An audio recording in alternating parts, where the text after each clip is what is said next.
It's Emily OFC Podfic. Flashpoint. Written by It's Emily OFC. Read by It's Emily OFC. Chapter 12. I've got to go back in, Obito said, already beginning to reattach his SCBA in preparation to re-enter the flaming office building. The majority of the crew had already dispersed, moving on from evacuation procedures to prepare to begin extinguishing the fire. Obito, no! Rin's objection was bolstered by her warning glare, her shining brown eyes striking against the backdrop of her soot-covered face. She turned to face Kakashi, looking to him to back her up. The structure isn't sound, Kakashi agreed. We need to keep moving. There are civs unaccounted for, Kakashi, Obito insisted, throwing one arm out to gesture to the crowd of frantic evacuees. There always are. Kakashi bit back irritably. Now was not the time for Obito to be defiant. The situation was stressful enough as it was. Backup had yet to arrive, and they were woefully undermanned to manage a multiple-story office building on their own. It doesn't mean they're in the building, Obito. You know that. Rin, Kurenai's voice called out. A little help? She was midway through strapping a victim onto a trauma bed in preparation to wheel them into the waiting ambulance. Rin threw one more meaningful look at Obito before rushing off to assist Kurenai. Obito turned back to Kakashi immediately. We didn't check the upper floors. There's still time. They don't even have the hoses charged yet. Authorize me. Kakashi glared at Obito.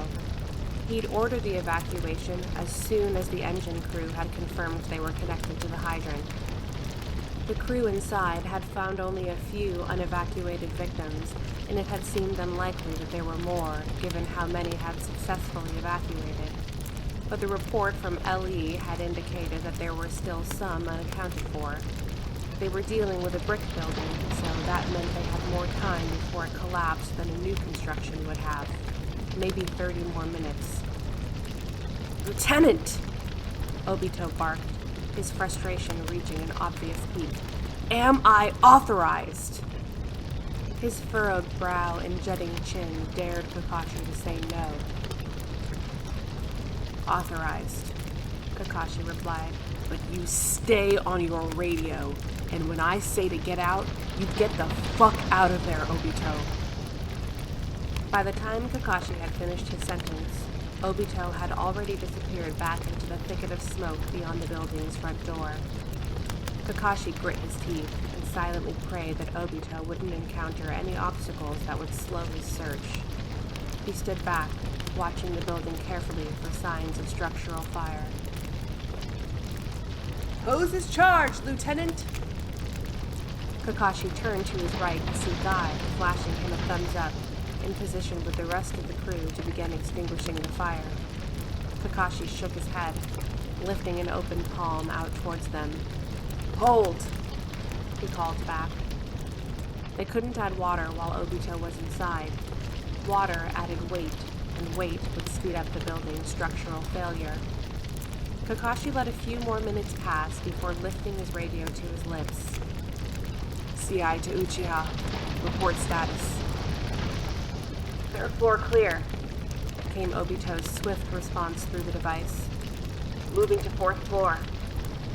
Kakashi wanted more detail. He wanted to know if the floors were getting spongy. He wanted to know if the ceiling tiles were falling yet. Oxygen was precious, though, and he knew Obito had to limit his usage while he was relying on his SCBA. Kakashi continued to obsessively scan the building's exterior. He watched the direction of the smoke. He looked for blown-out windows that would indicate temperatures exceeding rescue levels. He eyeballed the levelness of the rows of brick on the building's exterior. And then he noticed it. All of the rows of brick were identical. They shouldn't have been. Every fifth row or so, there should have been a line of bricks rotated 90 degrees. This was standard in brick structures. You couldn't have a load-bearing brick wall without these stabilizing rows, which meant that the brick on the outside of this building wasn't structural. It was a brick facade, and behind it, almost definitely wood.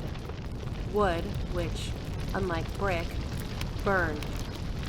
Obito was inside of a building that was already well past its expiration date. Obito! Kakashi shouted into his radio. Evacuate now! This thing is about to come down! There was silence on the other end. Kakashi watched in horror as the front wall of the structure began to bow forward, bricks popping loose from the facade and raining onto the ground. Obito! Kakashi roared, his grip on the radio so tight that his fingers ached in protest. The stairs are gone, Kakashi. Obito's words were punctuated by heavy breathing. Kakashi's eyes scanned the building frantically, looking for a fire escape that he already knew wasn't there. Is there a window? He asked desperately. Can you jump? They weren't prepared for it, but from the fourth floor there was no guarantee of survival, but they had to consider all alternatives at this point. As he was speaking, a window on the first floor blew out suddenly, glass exploding into infinitesimal shards that glittered in the glow of the flames as they scattered. The right support of the building buckled from the force, and the whole structure suddenly tilted right, giving way, causing a lean-to-floor collapse. Obito! Kakashi had both hands on his radio, desperately clutching it to his ear. Take care of Rin, Kakashi. Obito's voice crackled from the speaker, just as the opposite side of the building, too, caved in, the entire structure erupting into flame and dust as it plummeted to the ground.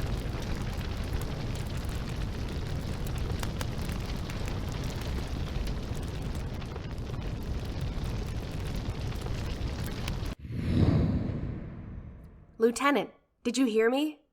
Are we authorized to enter? Kakashi took in a shuddering breath of cold night air as he struggled to focus on Anko's face, eyes wanting to stay trained on the blazing building behind her. This was another time, another building, another crewmate, but he was being asked the same thing. There are still people on the top floor, Asuma insisted. We have to go in. The déjà vu had a stranglehold on Kakashi, and he found himself unable to answer, unable to assess the situation, unable to determine what the right answer might be. "Wait!" Tenzō shouted. "We won't be any help to them if we can't make it up there. Lieutenant, how long do you think we have until it collapses?" Kakashi turned to face Tenzō and was grounded suddenly by his presence. He felt his cognitive function come back. He wasn't at that office building with Obito and Rin. He was here, at this apartment complex with Station 10's crew, and they still had a chance to save lives. Kakashi sized up the building. There was no mistaking this one for brick. It was new construction, which probably meant lightweight trusses. The fire was well developed, and it had taken them several minutes to get to it. They didn't have long. No more than 15 minutes until this thing starts to go down, he answered. Anko and Asuma's eyes widened at the response. There was no way they could have made it up to the 5th floor in 15 minutes with how thick the smoke was by this point. Shit, Asuma exclaimed. What are we going to do? How far out is the ladder truck? Tenzō's sentence nearly interrupted Asuma's question. His sense of urgency was evident in the way his eyes flicked back and forth between Kakashi and the building. Kakashi grabbed for his radio. I see the ladder truck. Report ETA. Arriving, came the immediate response, and, indeed, the truck rounded the corner into the complex's parking lot that same moment. That's our best bet. We get up there from the outside and get everyone we can out before it goes down. Tenzō was right. There would be no rescue from inside the building, so the ladder truck was their only hope for saving the civilians still trapped in the building. "All hands to the ladder!" Kakashi shouted, motioning for the available crew members to assist the ladder crew with their procedures. They hadn't needed his command. At Tenzō's words, they had already begun jogging to meet the ladder truck where it was parking in the designated fire lane. As incident commander, Kakashi had to stay back. He needed to continue to monitor the situation and facilitate communication between all personnel. That was his role. It was difficult, though, watching from afar while his crew put themselves in danger. He kept his focus on the ladder truck, watching as Anko, Tenzō, and Asuma cooperated seamlessly with the ladder crew to begin rescue operations. His heart raced as they extended the ladder, and he let out a breath he hadn't known he was holding as the first civilian stepped off the windowsill and safely into the basket of the ladder truck. When they'd successfully evacuated the last remaining civilians, Hayate, Izumo, and Kotetsu were ready with a charged hose. By the time the sun rose, everyone was safe, and the fire was out. A hot shower had done the trick to wash away the grime and soot that had been caked on his face and in his hair after hours of sifting through the wreckage of the apartment building, but Kakashi's nerves were still frayed, untouchable and thus unsoothed by the cleansing water. The call-out had lasted well into the morning, and by the time they'd finished their hot wash, their 24-hour shift had nearly been over. Kakashi could have gone home like everyone else, once they'd handed off with the incoming crew. He could have driven home to use his own shower, but he hadn't felt quite relaxed enough to get behind the wheel of his car yet, and so he decided to stay behind until his anxiety level had reduced sufficiently. What he hadn't expected was that Tenzō would be waiting for him when he finally stepped out of the firehouse into the early April morning light. He'd hardly had a chance to even think about what had almost transpired in the kitchen before the tones had sounded. He truly didn't know what would have happened next if they hadn't been interrupted, but he knew he'd been goading Tenzō into it, forcing his hand into making a move despite his better judgment. He hadn't been able to get what Guy had told him out of his head. When they'd parted ways with Tenzō at that downtown cafe a couple of weeks back, Guy had looked him in the eye and told him that he hadn't seen Kakashi as happy as he was while talking to Tenzō in 3 years. He'd said that Tenzō quite obviously felt the same, and that this could be something very healthy for Kakashi. Guy knew how to choose his words. 3 years was obviously no arbitrary amount of time. The 3-year anniversary of Obito's death had only passed just last month, and Rin's would be next month. Kakashi had no illusions about what Guy had been implying when he'd used the term healthy either. Kakashi didn't make it a point to share his feelings with anyone, let alone Guy, but his friend was perceptive. He clearly hadn't been blind to the mental health struggles Kakashi had been enduring since Obito and Rin had passed.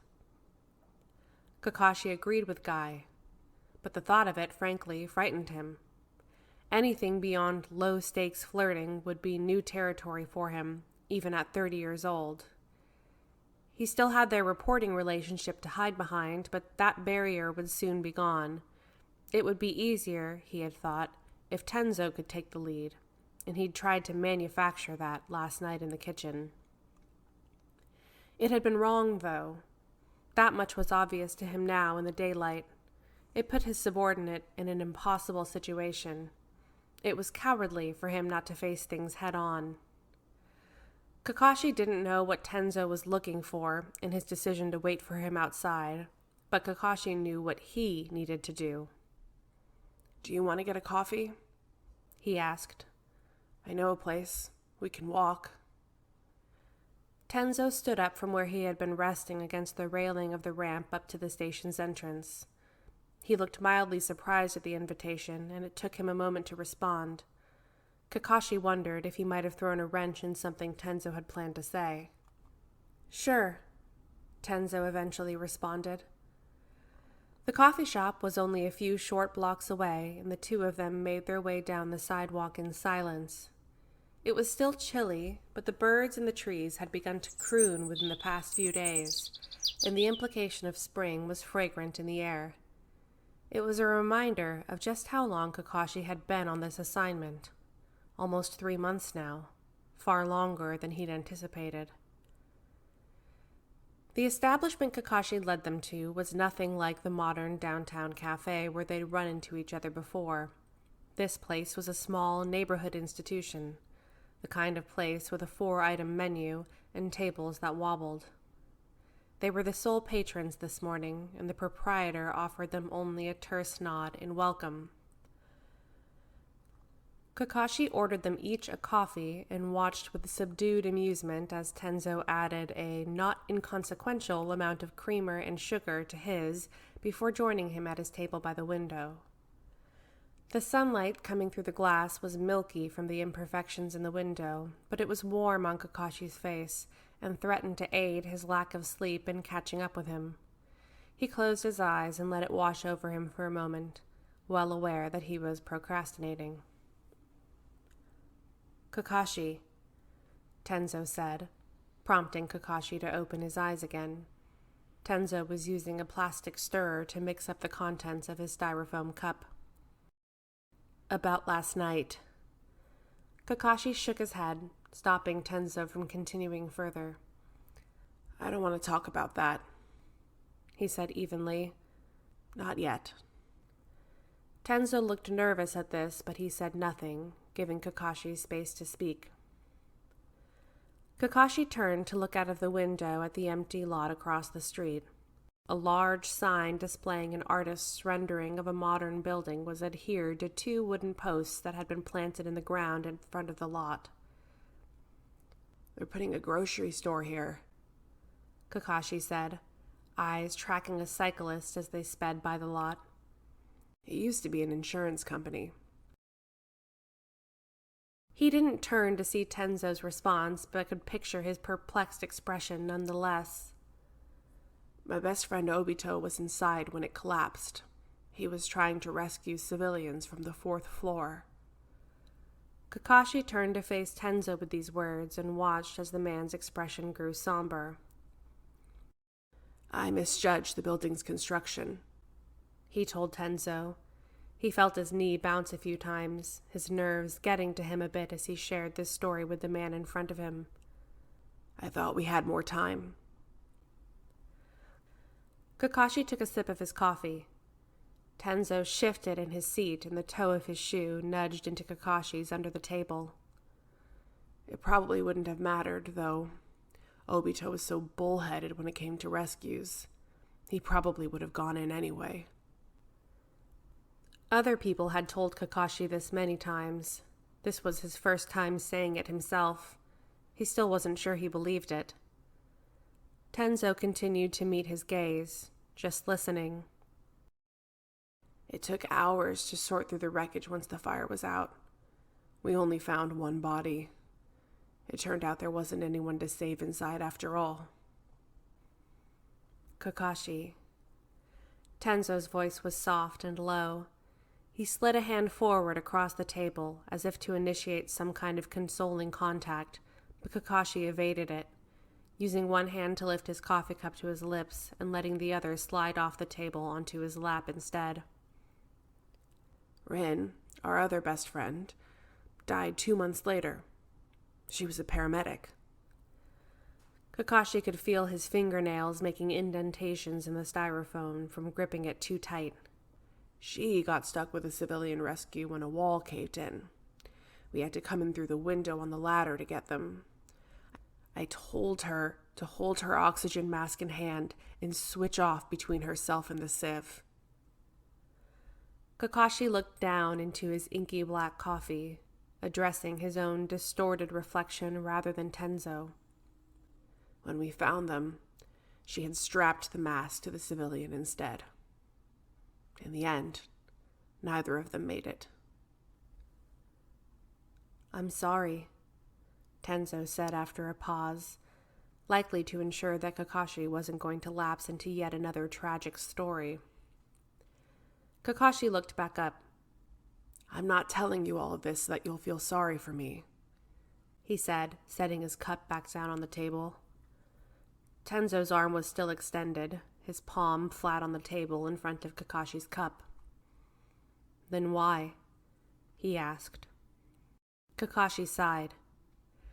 Just because someone is good at something doesn't mean they're cut out to be a leader, he said, trying to lay it out as best he could. You have to be able to make tough decisions. You have to have the respect of your crew. Kakashi had just given the two most telling examples of where he had failed as a leader. Failures that could have been repeated last night if it weren't for Tenzō's strengths in those same areas. He wanted Tenzō to recognize how much potential he had, so that he would understand when Kakashi backpedaled from his boldness last night. You have what it takes, Tenzō, he told him. You don't want to jeopardize your career when it's only just getting started. Kakashi lifted his hand from his lap and placed it on the table, next to, but not touching, Tenzō's. Especially not for something that can very easily wait. Kakashi watched as realization dawned on Tenzō's features, eyes going wide, his lips tugging upwards in a hesitant smile. And you're sure it will wait? He asked, lifting his fingers and drumming them once on the tabletop. Kakashi allowed himself to smile back. I'm sure, he replied. I'm sure it won't be too much longer. The keenness in Tenzō's eyes was a relief to Kakashi. He'd worried that he'd walked them too far past the line to be reeled back in. But now things were as they should be, and they both had something to look forward to. He reached for his coffee again, tipping the cup back and draining the rest of its contents, preparing to finally head home and get some much-needed rest. I want to take the lieutenant's exam this summer, Tenzō said then, clearly having more in mind for their discussion. Kakashi raised his eyebrows. That was quick. Although, he supposed, Tenzō wasn't new to firefighting, just new to the department. From what he recalled of the man's personnel record, he was only a few years Kakashi's junior. Will you submit a recommendation for me? Tenzō's request was rushed, the words tumbling out as if he'd been trying to get the act of saying them over with as quickly as possible. Kakashi felt his heart sink. He didn't know when things had changed from thinking that the information wasn't relevant to worrying about how it might impact Tenzō's opinion of him, but regardless, Kakashi had never gotten around to telling him that, outside of Station 10, he wasn't actually a lieutenant. He could not, in fact, recommend Tenzō for the lieutenant's exam in any official capacity. But Tenzō was clearly full of hope, expression expectant, implying a feeling of propitiousness. Would it morph into an expression of defeat when Kakashi told him the truth? Or maybe one of disillusionment? What impact would it have on the arrangement they'd just settled on if he let Tenzō down now? He'd only just found this one good thing to hold on to. How could he risk letting it go? The table wobbled some as Kakashi pulled his hand back, perhaps a warning of how unstable the tightrope he was going to walk was. He gave Tenzō a reassuring smile. Of course I will.